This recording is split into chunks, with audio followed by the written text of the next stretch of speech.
I just want to, first of all, give credit for a lot of folks that helped, that we all worked together to organize and get some resolutions passed within the American Academy of Family Physicians. So this group is also members of PNHP, Parker Duncan, Michael Kaplan, Jeff Kane, Andy Parad, Wayne Strauss, Ian Bett, Kyle Leggett, Adrian Kanelkar, and Chris Van Heist. My name is Andrea DeSantis, and I'm a family physician practicing at a hospital-based clinic in Charlotte, North Carolina, and we see patients regardless of insurance type. The hospital does take a loss because we see a number of uninsured folks at our clinic as well. So some of the successful resolutions we've passed over the past 5 or 6 years, initially back in 2016, we had a resolution passed that was the study of various finance models to include single payer. We also supported a resolution that was passed for Medicare to negotiate drug prices. A few years ago, we were successful in getting the Academy to adopt in their mission, healthcare is a human right. And then we were successful in getting a category within the education lineup called payment models and finance reform. Prior to that, we had our group of folks and others were submitting lectures to be CME approved for the national meetings, and we were told time and time again, there's no category for this. So we were successful in getting a resolution passed so that they would add a category. And then this past year, for the first time, we have a lecture at the student and resident meeting. And then we have 2 lectures. Andy Parad's giving one, and Parker Duncan and I are giving another one at our national FMX meeting. For those of you who are members of the American Academy of Family Physicians, these are 2 very large national meetings that are well attended.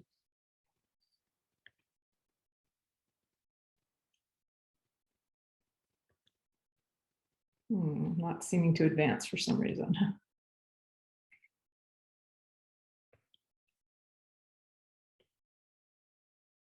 I don't know, my screen froze up for some reason. So maybe I try ending it and start over. Actually, here we go.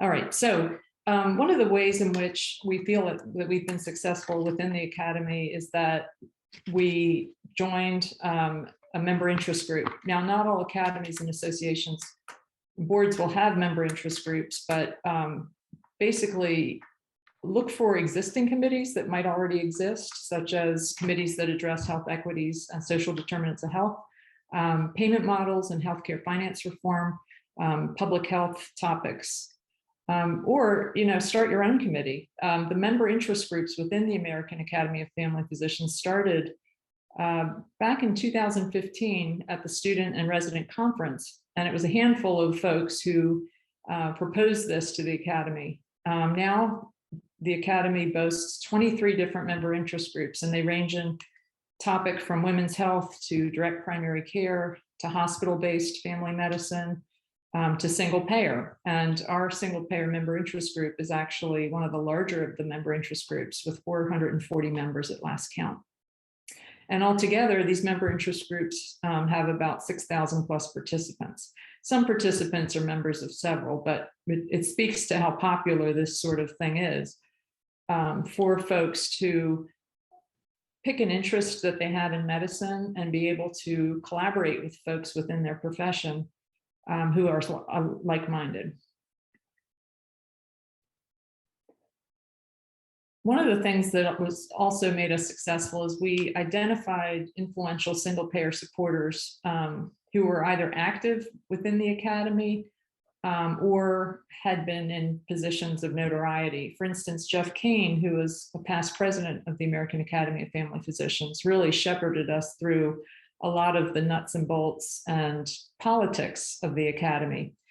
He's been invaluable to our efforts. And then also reach out to people who you might know that are outside of your association or academy, folks such as medical school faculty, people within perhaps your local PNHP chapter. Sometimes we've reached out to people who have published to get their advice. Attend meetings and get involved in the social media forums. So a lot of times whenever there's a meeting, there's a Twitter feed that goes along with it, so that everybody can start to give shout outs to one another and so forth. And there's been opportunity to start getting sort of an online conversation on issues pertinent to healthcare finance reform. So social media is huge. And then also a lot of meetings, national meetings, and leadership conferences and so forth do have sort of a town hall forum. So people are able to come to the microphone and ask questions. And so we found that to also be very effective in getting the dialogue going about what's wrong with our current healthcare system, and then asking the hard questions, such as what are we going to do about medical bankruptcy? And how is the Academy going to address underinsurance, the increasing costs to run practices, physician burnout? And so from there, you can start networking. You can see the folks in the audience who might be nodding their heads in agreement. And oftentimes, people have come up afterwards and joined our efforts. And our local meetings and conferences. So for instance, within our academy, we have chapters. Each state has at least one chapter. Some of the smaller states will share chapters. Some of the larger states like California will have multiple chapters. But we suggest start attending your local chapter meetings, just to sort of be there, start talking to some of the folks who are within their leadership structure, offer to give a lecture to them. Oftentimes they have meetings that they need to find content for, and so sometimes giving a little 20-point presentation on healthcare finance is welcome.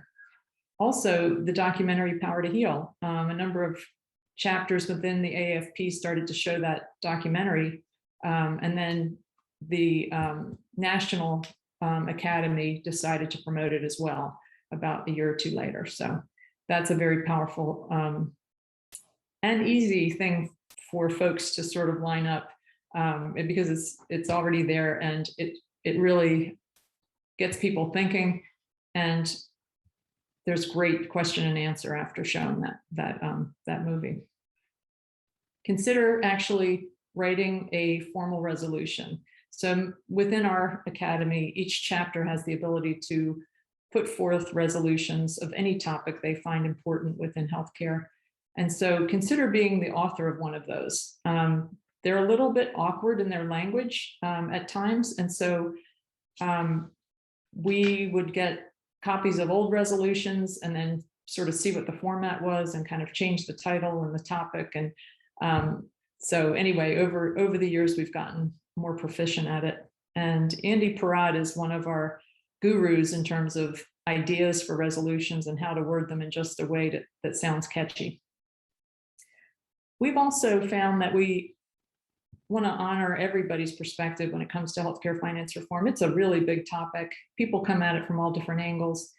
And we try and keep our language pretty neutral. So, understanding where people come from and entertaining their perspective and listening, really, because not everybody agrees with many of the different healthcare reform initiatives out there. I think I went backwards. Here we go. Another thing that helped us within the academy is PNHP had a booth at our exhibit halls, and we would volunteer there. So we would talk to a lot of folks coming by. And over the years, we've seen a lot of increase in foot traffic. Back in 2016, a few people would come by. If you could rope them into a conversation, great. Now people have come by and they are ready to hear the message of single payer. And some tips for keeping organized as you organize. So we found it very important to set some goals and objectives. We created some positions, and actually within the member interest group, you had to have at least a president, a vice chair or vice president, and a secretary, but then you could make your own positions as well. So for instance, we have a resident representative and a student representative on our member interest group. And we have a membership outreach coordinator. So that's been helpful. Holding regularly scheduled meetings. We started out with group calls, but then as pandemic hit, we pivoted to Zoom, which has been great. We have it at the same time and the same day of the month. So it's the second Tuesday of every month at 8 p.m. Eastern time. So whether you can make it or not, most people usually do. We'll have anywhere from 8 to, I think, as high as 15 people coming into each meeting. And throughout these monthly meetings, we sort of plan our agenda for the year, and we have fun. We do have a platform within the American Academy of Family Physicians where we can keep our notes and working documents. But obviously, if you don't have that, you can create one through many of the online platforms. But we keep a library with all of our past notes for meetings and sample resolutions and so forth. And then have fun, be creative. We've really gotten to know one another. We have a great time at the national meetings. We have a great time at our monthly meeting. So again, investigate the protocol for resolution submission. Sometimes sort of the nuts and bolts of how to submit a resolution can be a little bit complicated. So we suggest doing that. Again, find samples of prior resolutions and fill in single payer topics, collaborate with other chapters to co-sponsor or at least vote in support. So many of the resolutions that eventually passed would have 2 or 3 different chapters sponsoring them. So that gets a lot of attention as the Congress of Delegates considers each of these. And we found that keeping the dialogue of single payer alive helped us. And what we call the old 1-2 punch is we would submit, or we would support chapters to submit resolutions on topics like financial barriers, medical deserts, admin burden, or the study of single payer, all the while also floating a resolution for single payer. So single payer resolutions would come towards Congress of Delegates each year, plus some of these other resolutions. It got the Congress of Delegates talking, and they would pass, or there was a lot more appetite to pass some of these other topics and keep shelving sort of this issue of single payer. And Congress of Delegates has deferred voting on single payer. So we think that there's a reason for that. And it may be that they feel like it's too hot a political topic right now, but they want to keep it alive. And obviously reach out to PNHP for support, advice, expertise, and resources, especially those good old PowerPoint slides that are on the website. And a shout out for Ed Weisbart, who's just been so helpful to us in terms of the slides he produces and for PNHP, but also taking some of our content and reworking them to look just right. So if anybody has any questions, I'd like to open this up for some discussion. And if anybody on the call has had some experience working within their academy, I'd love to hear about your experience. All right.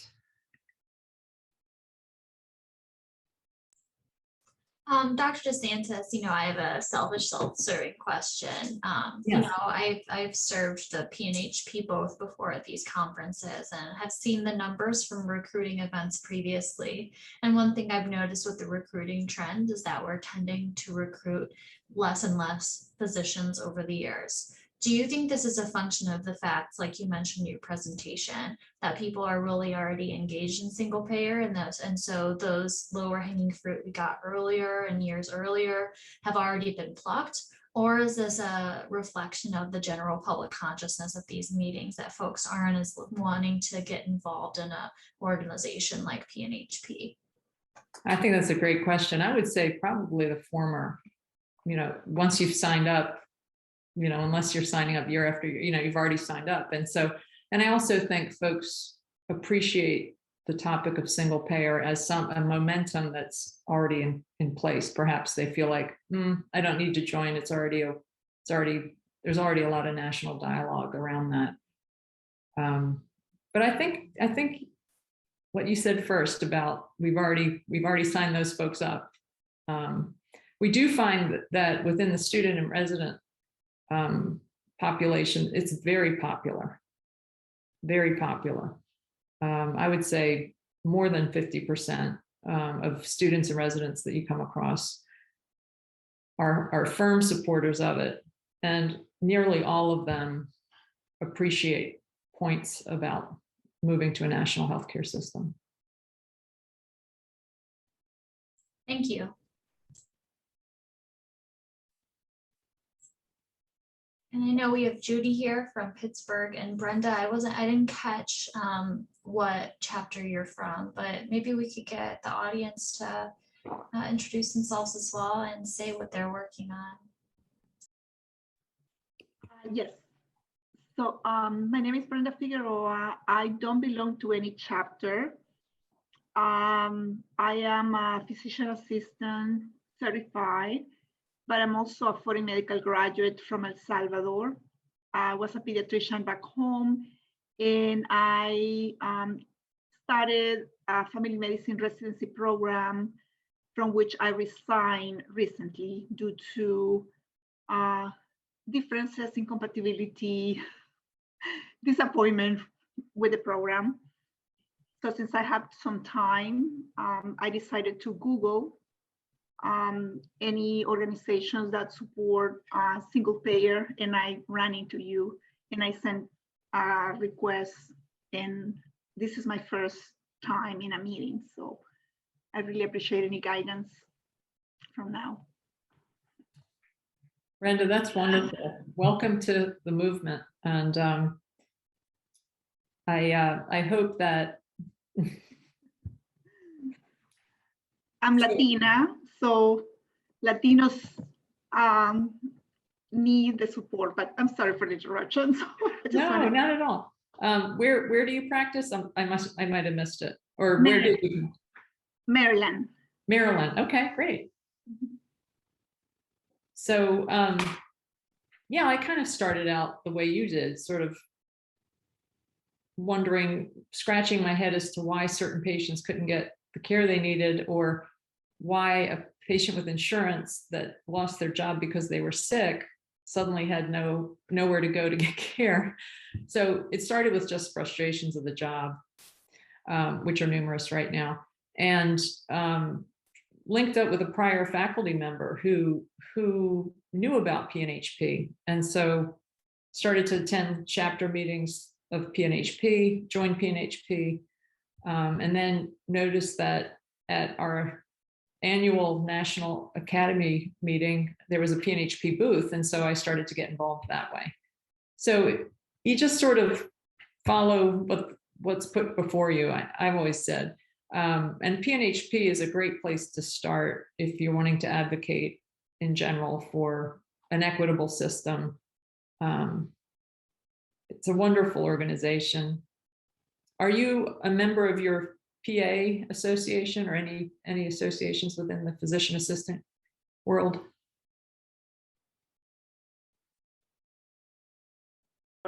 It lapsed and I did not re-register. I have been a member of the family medicine board of physicians or your other organization there because I was a resident this until July 14th. But I'm no longer in that program. So I'm thinking that I will join my physician assistant program here in Maryland or chapter in Maryland, and then maybe advocate from there and get. Sure. Yeah. There are a lot of physician's assistants. There's a lot of RNs, nurse practitioners that are part of the movement. So you'll find like-minded people. Thank you.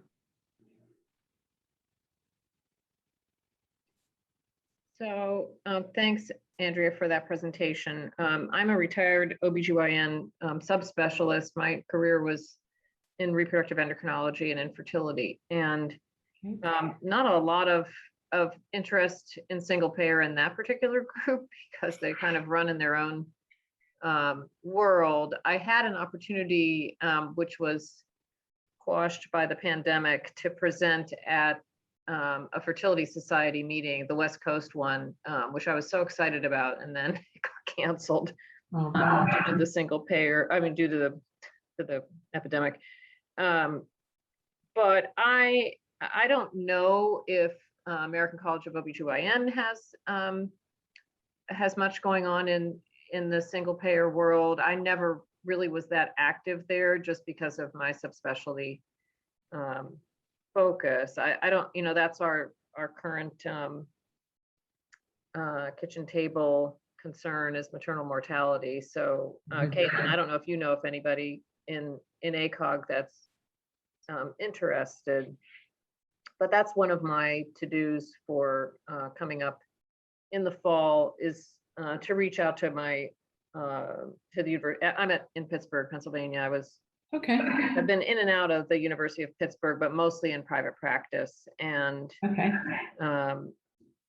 so and then some of your ideas I think are applicable to the state medical society and county medical society for resolutions. I like that idea about a resolution to study single payer, because I mean in Pennsylvania there is a resolution in the medical society not supporting it. So the first step is to resolve to not support it before you can make the resolution to support it. And our SNAP chapter, which is basically one person, has put together that resolution, and it's been accepted by the student section. So it will get presented this fall and presumably voted on. So yeah, our group is of physicians is predominantly retired physicians, which is somewhat difficult to continue because we just aren't interacting with our colleagues, and it's been difficult to get the students to be very active. There's been one student who manages to stay on an extra year because he's in an MD PhD program, but I'm just not seeing a group organizing with him, and the pandemic has just completely shot that.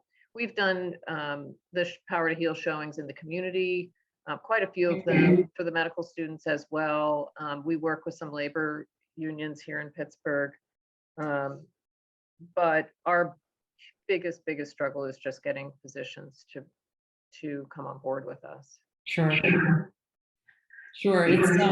It is a political topic, and so some people shy away from it initially, and that's why I think, to your point, the resolution that doesn't name single payer or Medicare for all, but talks about the association not being against it, and that's sort of how we started out as well. Initially, the AAFP supported a pluralistic model, meaning what we have now, pluralistic, meaning public and private together. So another one of our resolutions was to get the Academy to endorse pluralistic or Bismarck single payer and other sort of socialized models. So to say that they're not going to be against it.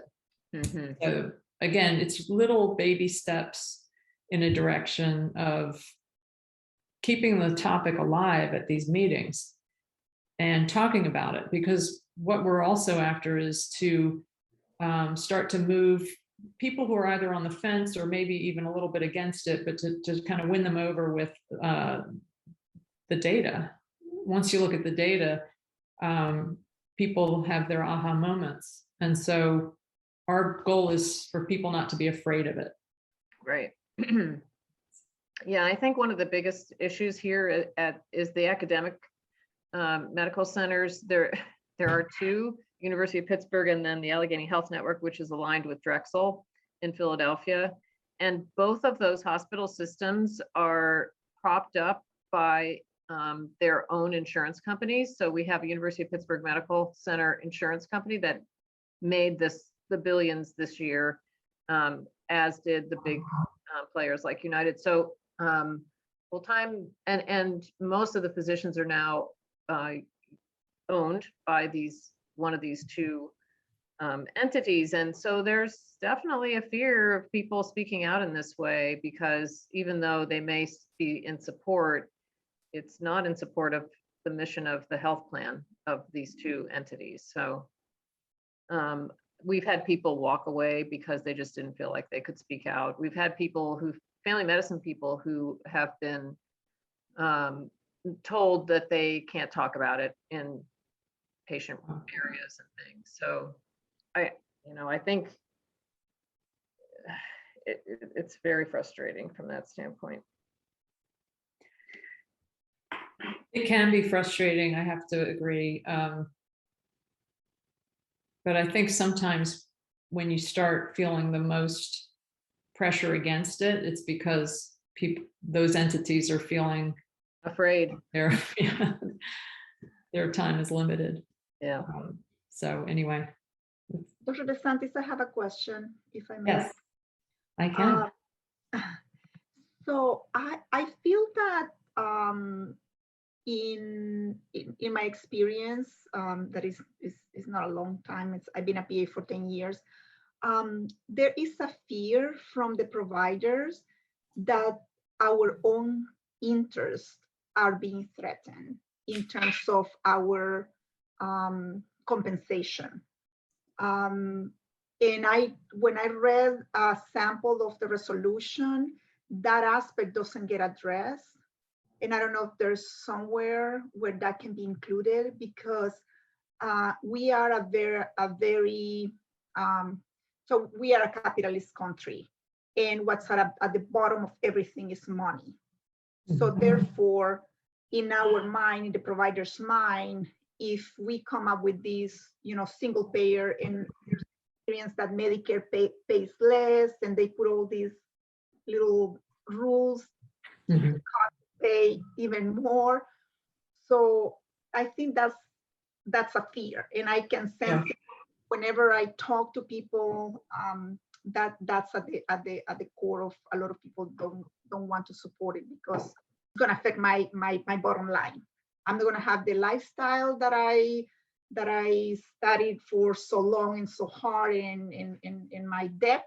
So the student debt that these young doctors also carry.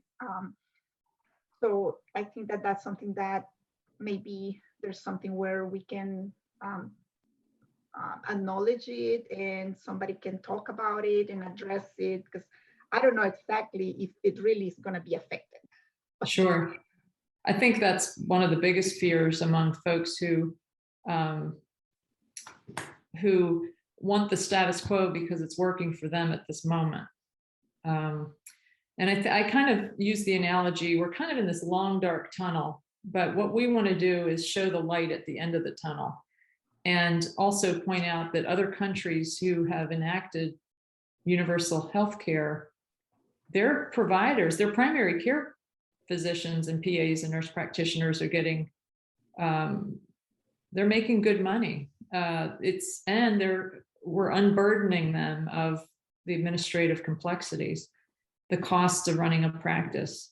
And so I'm pointing out sort of the benefits to an individual provider that other doctors in other countries enjoy. They get to practice medicine. They don't have to worry about prior authorization to the extent we do. Their charting is minimal depending on the country, depending on the healthcare system. I'm quick to also point out that no system is perfect, but when we look at international comparison studies of the United States versus other economically wealthy countries with democracies and capital, markets, capitalistic markets, the doctors are happier there. Their morbidity, mortality rates are obviously better. We know all of this. So just pointing kind of to those broad sort of from 1,000 feet up, what life could look like with the universal healthcare system in this country.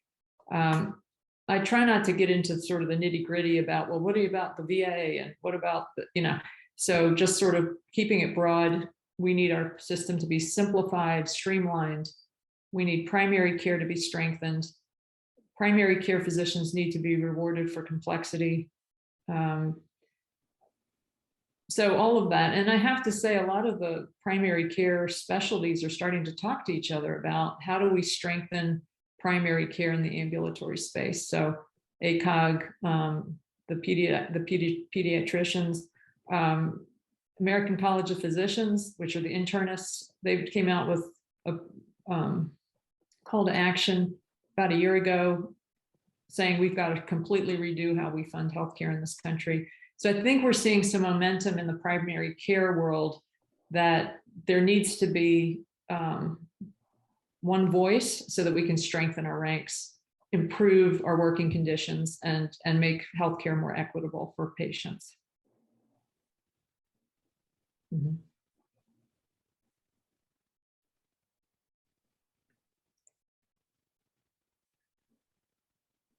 So, okay, Judy asked, do you have any references for provider happiness in other countries? So if you go to the OECD webpage, I always forget what OECD stands for, but I think it's Organization for Economic something. Anyway, OECD. Economically developed countries. There you go. I don't know why I always get hung up on that acronym. So they have some good comparison studies, and they just came out with their latest called Mirror, which is horrible on everything. Right. But I must have missed the happiness part. I'll have to look at that. So I think they call it physician satisfaction or burnout. So it can be worded in different ways. Okay. And I honestly, I don't have I just remember reading it through that website. And the Commonwealth Fund also had some papers that they published over the years. And again, I don't have them on the tip of my tongue. When our academy studied single payer back in 2017, they looked at some of those indicators, and physician burnout or physician satisfaction was one of them. And they ranked it along with 11 other countries. And the only country that did worse than we did on physician satisfaction was Germany. Every other country did better. Some of the countries that have some of the happier doctors are England, which has a fully socialized model, or a dual system, if you will, but most of the doctors within their country are practiced for the NHS. So, and the Scandinavian countries as well, most of those doctors are very satisfied because I think they get to practice medicine and not have to kind of interact with the stress of all these different other third-party payers. If it weren't for the medical debt piece, I think for younger people, that is the key issue, and also for everybody else. The institutionally, we're so worried about burnout, and nobody was really thinking about what's really going to help it. Sure. Yeah, this concept of block granting our inpatient institutions and teaching hospitals, I've always wondered if that would help to lessen the cost of medical school. Mm-hmm. So I think tuition sometimes comes through the door and pays for a lot of things. Sure. Right. And then also I believe within the single payer bill in the House and Senate, there is some talk about kind of helping to train the workforce to take people who are currently perhaps doing jobs within the healthcare system, but Oh, yeah, there definitely is. there and retrain them to enter the, Yeah, now, whether that means they're going to lower the price of tuition for folks, I don't know. I mean, who knows about that, but I think it's something that we have to tackle if we're going to have more and more folks go into primary care. for sure. Mhm.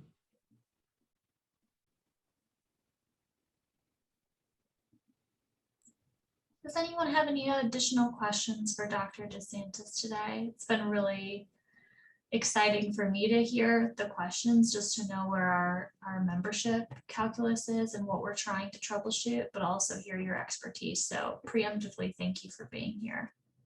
I missed the beginning. Andrea, are you in an academic practice or private practice? So I practice in an urban part of Charlotte in a hospital-based clinic. Oh, okay.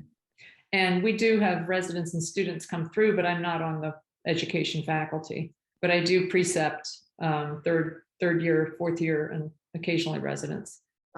Yeah. My uncle's a long retired family practice guy in Charlotte, actually. So Okay. Yeah. I might know his name. Who is it? his name's Charlie Chrysler. Charlie Chrysler. I don't. Sorry. I have a number of friends who live in Pittsburgh. I'm actually originally from Pennsylvania. I grew up outside of Philadelphia. I went to Penn State undergrad. Oh, okay. And I went to Philadelphia Osteopathic for medical school. Okay, good. I have a number of good friends who live in the Pittsburgh area. It's a great city. It is. It is. Our health system is, this war that has gone on has just been debilitating for lots of people, though, between these two medical institutions, just kind of trying to buy each other out, and it's bad attitude. Well, we'll have to hang in there.